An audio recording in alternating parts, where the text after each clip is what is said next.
प्रकाश का अपवर्तन, refraction of light. आज का विषय है प्रकाश का अपवर्तन। प्रकाश का अपवर्तन क्या है, इससे संबंधित कुछ घटनाओं के बारे में भी पढ़ा जाएगा। तो आज हम जो पढ़ने वाले हैं वो है प्रकाश का अपवर्तन। इसमें हम अपवर्तन पढ़ेंगे कि अपवर्तन होता क्या है, अपवर्तन के नियम पढ़ेंगे, अपवर्तन से संबंधित जो दो नियम है उसके बारे में डिस्कशन किया जाएगा। अपवर्तनांकों के बीच क्या संबंध है, जैसे मान लीजिए कि दो माध्यम है, तीन माध्यम है, दो तरह के अपवर्तनांक है, तीन तरह के अपवर्तनांक है, तो उनके बीच क्या संबंध आएंगे, इसके बारे में अध्ययन किया जाएगा। आगे देखा जाएगा कि कांच के गुटके द्वारा प्रकाश का अपवर्तन कैसे होता है, इसके बारे में देखेंगे। फिर पढ़ेंगे हम प्रकाश के अपवर्तन से संबंधित कुछ घटनाएं। लास्ट में हम पूर्ण आंतरिक परावर्तन की बात करेंगे और पूर्ण आंतरिक परावर्तन से संबंधित कुछ घटनाओं के बारे में पढ़ा जाएगा। तो ये जो टॉपिक है ये इम्पॉर्टेंट टॉपिक है। और अगर हम क्लास 10th की बात करें या 12th की बात करें तो दोनों ही क्लास में, 10th में भी और 12th में, दोनों ही सिलेबस में जो है निहित है, सिलेबस में आया हुआ है। तो चूँकि 10th में केवल हम दर्पण जो अपवर्तन पढ़ते हैं वो केवल प्लेन ग्लास के लिए पढ़ते हैं या थोड़ा बहुत लेंस के लिए भी देखा जाता है। लेकिन अगर हम इंटर की बात करें, क्लास 12th की बात करें, तो उसमें हम पहले तो प्लेन सरफेस पे अपवर्तन पढ़ेंगे, उसके बाद से फिर चले जाएंगे कि कर्व सरफेस है, अगर मान लीजिए कोई गोलीय सरफेस है तो उससे अपवर्तन कैसा होता है इसके बारे में पढ़ेंगे। तो इंटर में बेसिकली हमें अपवर्तन की घटना जो पढ़नी है वो गोलीय सरफेस के बारे में पढ़नी है। तो आइए शुरू करते हैं। अपवर्तन, ये अपवर्तन होता क्या है इसको देखिए। प्रकाश का अपवर्तन, रिफ्रैक्शन ऑफ लाइट, ये अपवर्तन होता क्या है।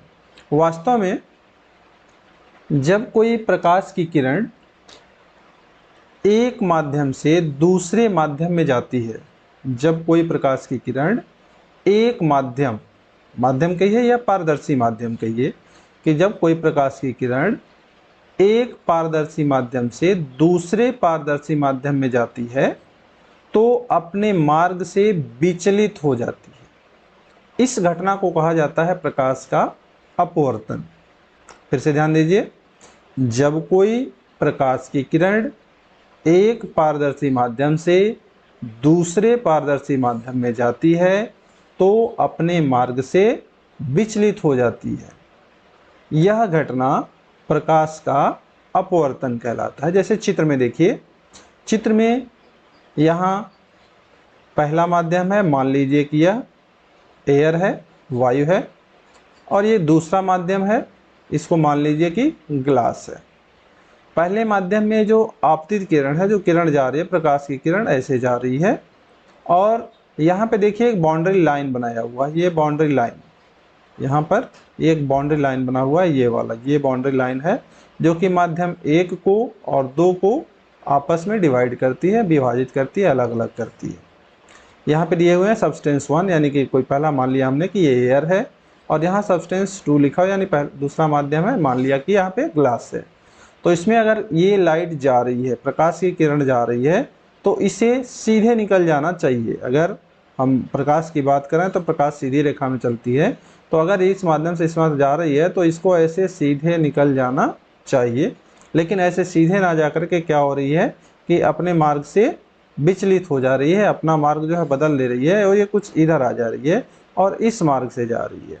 तो यहाँ पे क्या हो रहा है, प्रकाश का अपवर्तन हो रहा है। अब देखिए, प्रकाश का अपवर्तन अगर पढ़ेंगे तो इसमें तो आपको जानकारी होनी चाहिए कि ये जो लाइट है ये कौन सी लाइट है, इंसिडेंट रे है। यानी कि कौन सी लाइट है, इंसिडेंट रे, आपतित किरण है। इसको कहेंगे हम, क्या कहेंगे, आपतित किरण, इंसिडेंट रे या आपतित किरण है। आपतित किरण, यहाँ जो किरण ये वाली देख रहे हैं, ये वाली किरण, ये वास्तव में कौन सी है, तो चूंकि ये दूसरे माध्यम में जा रही है, दूसरे माध्यम में ट्रेवल कर रही है, तो इसको कहेंगे अपवर्तित किरण। इसको कहेंगे अपवर्तित किरण, अपवर्तित किरण, या कहेंगे रिफ्रैक्टेड रे, रिफ्रैक्टेड रे। आपतित किरण है और ये अपवर्तित किरण, और ये जिस बिंदु पे गिर रही है, ये जो बिंदु देखिए यहाँ पे जो बिंदु दिख रहा है, यहाँ पे जहाँ पे ये आ रही है, यानी इधर से आ रही है आपतित किरण, तो जिस बिंदु पर ये दोनों माध्यमों से टकरा रही है, दोनों माध्यमों का जो है कॉमन पॉइंट है, इसको कहते हैं आपतन बिंदु। इसे कहा जाता है आपतन बिंदु, इसको कहते हैं आपतन बिंदु। यानी इस तरह से देखिए, आपतित किरण हो गई, ये अपवर्तित किरण हो गई, और ये बिंदु जो है आपतन बिंदु हो गया, ये वाला बिंदु आपतन बिंदु हो गया। और इस आपतन बिंदु पर अगर इस बाउंड्री लाइन, जो भी बाउंड्री दिया हुआ सब्सटेंस 1 और 2 को जो है अलग जो कर रहा है, जो बाउंड्री है ये वाली, अगर इस आपतन बिंदु पर अगर हम कोई नॉर्मल ड्रा करें, ऐसे नॉर्मल ड्रा करें, किसके, इस बाउंड्री लाइन के नॉर्मल ड्रा कर दें, नॉर्मल कहिए अभिलंब, लंब डालकर, तो इसको कहा जाता है अभिलंब या नॉर्मल, इसे कहते हैं अभिलंब या नॉर्मल। तो इस तरह से आपने देखा कि ये आपतित किरण है, अपवर्तित किरण है, आपतन बिंदु है, और ये नॉर्मल है, या इसको कहेंगे क्या, अभिलंब है। ये अभिलंब, हिंदी में कहते हैं अभिलंब और इंग्लिश में कहते हैं नॉर्मल, अभिलंब या नॉर्मल। तो इस तरह से आपने देखा कि प्रकाश का अपवर्तन क्या है, तो इसके बारे में आपने देखा कि प्रकाश का अपवर्तन वास्तव में क्या है। इसे हम अगर ऐसे नोट करें, प्रकाश का अपवर्तन क्या है, तो इसे हम लिख सकते हैं, जब कोई प्रकाश की किरण एक माध्यम से दूसरे माध्यम में जाती है तो अपने मार्ग से विचलित हो जाती है, इस घटना को प्रकाश का अपवर्तन कहते हैं। इस घटना को प्रकाश का अपवर्तन कहते हैं या रिफ्रैक्शन ऑफ लाइट कहते हैं। नेक्स्ट इसके आगे बढ़ते हैं, अपवर्तन के नियम। ये अपवर्तन के नियम क्या है, देखिए जैसे आपने परावर्तन का नियम पढ़ा होगा क्लास 10th में, ऐसे ही अपवर्तन का नियम। ये अपवर्तन का नियम क्या है, तो अपवर्तन में भी 2 नियम है, अपवर्तन के भी 2 नियम है, अपवर्तन में भी 2 नियम है। ये 2 नियम कौन कौन से हैं, ध्यान दीजिए। अपवर्तन के भी कितने हैं, 2 नियम है। पहला नियम अगर देखा जाए तो ये कहता है कि आपतित किरण, अपवर्तित किरण और आपतन बिंदु पर डाला गया लंब, तीनों एक ही तल में स्थित होते हैं। ध्यान दीजिए, कह रहे हैं कि आपतित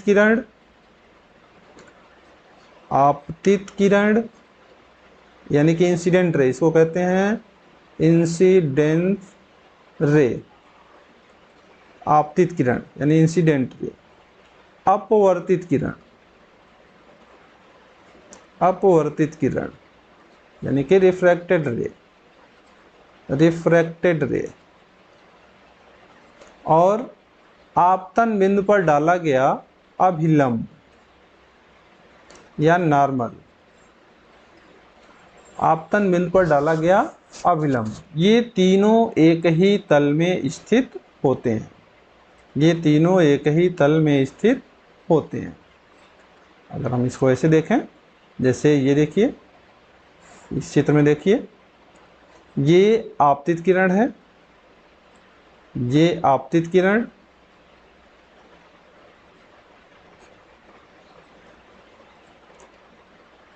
और ये अपवर्तित किरण।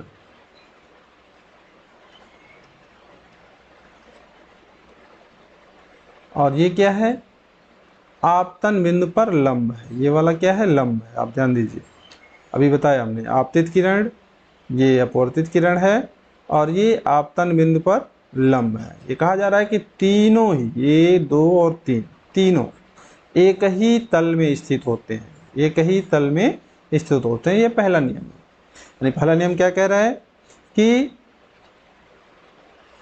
आपतित किरण, अपवर्तित किरण और आपतन बिंदु पर डाला गया लंब, तीनों एक ही तल में स्थित होते हैं। सेकेंड नियम क्या कहता है, दूसरा नियम क्या कहता है, तो दूसरे नियम को लिखे। दूसरा नियम क्या कहता है, किसी एक वर्णी प्रकाश के लिए, ध्यान दीजिए, यहाँ पे हम एक वर्णी की बात कर रहे हैं। एक वर्ण से मतलब हुआ कि कोई एक कलर, एक ही कलर हो, उसमें 2 कलर 3 कलर ऐसे नहीं है, सिंगल कलर के लिए कह रहे हैं कि किसी एक वर्णीय प्रकाश के लिए आपतन कोण की ज्या, यहाँ पर देखिए ये आपतन कोण है, ये आपतन कोण है। आपतन कोण की ज्या यानी कि साइन तथा अपवर्तन कोण की ज्या, ये देखिए ये वाला जो θ2 है ये है अपवर्तन कोण, ये आपतन कोण है और ये अपवर्तन कोण है। तो इस नियम के अनुसार कह रहे हैं कि किसी एक वर्णीय प्रकाश के लिए, कोई एक वर्णीय प्रकाश के लिए है आपतन कोण की ज्या, आपतन कोण की ज्या, अगर हम आपतन कोण की बात करें तो आपतन कोण की ज्या यानी कि ज्या को कहा जाता है साइन, समझिए ज्या को यानी कि साइन, हिंदी में कहते हैं ज्या। आपतन कोण की ज्या तथा अपवर्तन कोण की ज्या साइन की निष्पत्ति एक नियतांक होती है। फिर से सुनिए, किसी एक वर्णीय प्रकाश के लिए आपतन कोण की ज्या तथा अपवर्तन कोण की ज्या की निष्पत्ति, निष्पत्ति मतलब होता है अनुपात, एक नियतांक होता है जिसे एक माध्यम के सापेक्ष दूसरे माध्यम का अपवर्तनांक कहते हैं। अगर हमारे पास मान लीजिए आपतन कोण I है, आपतन कोण को यदि हम I से लिखें, आपतन कोण को किससे लिखें, I से, अपवर्तन कोण को अगर R से लिखें, अपवर्तन कोण को अगर R से लिखा जाए तो इस नियम के अनुसार sine I by sine R equal to एक नियतांक जिसको हम यन से लिख रहे हैं, नियतांक, ये क्या है, नियतांक है। आपतन कोण I है, अपवर्तन कोण R है, तो इस नियम के अनुसार sine I by sine R क्या होगा, एक नियतांक होगा। इस नियतांक को कहा जाता है एक माध्यम के सापेक्ष दूसरे माध्यम का अपवर्तनांक। जैसे यहाँ पे देखिए ये दो माध्यम हैं, पहला माध्यम ये है एयर, दूसरा माध्यम है वाटर। तो अगर हम इसे स्नेल इस नियम को लगाएं, दूसरा नियम लगाएं, तो दूसरा नियम ये कह रहा है कि साइन आई, यहाँ पे साइन आई का मान क्या है, θ1 है, बाई साइन आर का मान क्या है, θ2 है। तो साइन आई और साइन आर, इसका जो निष्पत्ति होगा, जो अनुपात होगा, वो क्या होगा, नियतांक होगा, जिसे एक माध्यम के सापेक्ष दूसरे माध्यम का अपवर्तनांक कहेंगे। तो यहाँ पे देखिए यन क्या है, एक माध्यम के सापेक्ष यानी कि एयर के सापेक्ष वाटर का अपवर्तनांक है, वायु के सापेक्ष जल का अपवर्तनांक है। अपवर्तनांक को देखिए लिखते कैसे हैं, इस अपवर्तनांक को लिखते कैसे हैं, तो इसको भी समझिए। जो भी अपवर्तनांक अगर लिखना होता है तो इसको लिखने का या तो ये तरीका है कि डायरेक्ट आप एन लिखिए या म्यू लिखिए, या वास्तव में इसको लिखना चाहिए 1n1, इसको पढ़ेंगे क्या 1n2, इसको पढ़ेंगे क्या, एक माध्यम के सापेक्ष, एक माध्यम के सापेक्ष दूसरे माध्यम का अपवर्तनांक, दूसरे माध्यम का अपवर्तनांक, एक माध्यम के सापेक्ष दूसरे माध्यम का अपवर्तनांक। इसको समझिए, इसको कैसे लिखा जा रहा है, 1n2 लिख रहे हैं, 1n2 यानी पहले माध्यम के सापेक्ष दूसरे माध्यम का अपवर्तनांक, ये पहले माध्यम के सापेक्ष दूसरे माध्यम का अपवर्तनांक। अब देखिए अगर मान लीजिए जो किरण है वह दूसरे माध्यम से पहले माध्यम में जाए, मान लीजिए इस माध्यम से इस माध्यम में जाए, यानी वाटर से एयर में जाए, तब क्या होगा, तो साइन, तब किरण जो देखिए जो आ रही है, ये किरण इधर से आ रही है, इसको कह रहे थे आपतित किरण, इसको कह रहे थे अपवर्तित किरण। अगर इधर से किरण जाएगी यानी वाटर से अगर एयर में जाएगी तो उस समय ये वाली किरण आपतित किरण हो जाएगी और ये वाली अपवर्तित किरण हो जाएगी। और डायरेक्शन कैसे हो जाएगा, तो उल्टा हो जाएगा, ऐसे हो जाएगा, ऐसे हो जाएगा डायरेक्शन। यानी माध्यम, ये जो सेकंड माध्यम है इससे किरण जा रही है, और पहले माध्यम में जा रही है। तो इस समय जो आप सेकेंड रूल लगाएंगे वो सेकेंड रूल क्या कहलाएगा? तो आपने कहा था कि साइन θ1 बाई θ2 या sine I by sine R। I क्या था? इंसिडेंट एंगल था और R क्या था? रिफ्रैक्टेड एंगल था। तो इस स्थिति में क्या हो जाएगा कि साइन आई का मतलब क्या होगा? यहाँ पे θ2 हो जाएगा और बाई साइन R का मतलब क्या होगा? θ1। और ये क्या हो जाएगा? 2n1 हो जाएगा। 1n2 ना होकर क्या हो जाएगा? 2n1 हो जाएगा। यानी कि वाटर के रिस्पेक्ट में एयर का अपवर्तनांक, यानी ऐसे हम लिख सकते हैं WNA, दूसरा माध्यम और ये पहला माध्यम। तो इसके सापेक्ष क्या होगा? इसका माध्यम, यानी वाटर के सापेक्ष एयर का अपवर्तनांक। तो इस तरह से आपने देखा कि जो दूसरा नियम है वो ये कहता है, जो पहला नियम आपने देखा था क्या था? पहले नियम में कहा गया था कि आपतित किरण, अपवर्तित किरण और आपतन बिंदु पर डाला गया लंब तीनों एक ही तल में स्थित होते हैं। दूसरे में क्या बताया गया कि किसी एक वर्णीय प्रकाश के लिए आपतन कोण की ज्या तथा अपवर्तन कोण की ज्या की निष्पत्ति एक नियतांक होती है, जिसे एक माध्यम के सापेक्ष दूसरे माध्यम का अपवर्तनांक कहते हैं। इस दूसरे नियम को स्नेल का नियम भी कहा जाता है। ये जो दूसरा नियम है, इस दूसरे नियम को स्नेल का नियम, स्नेल का नियम भी कहते हैं। स्नेल का नियम भी कहते हैं, ध्यान दीजिए। इस दूसरे नियम को क्या कहते हैं? स्नेल का नियम भी कहते हैं।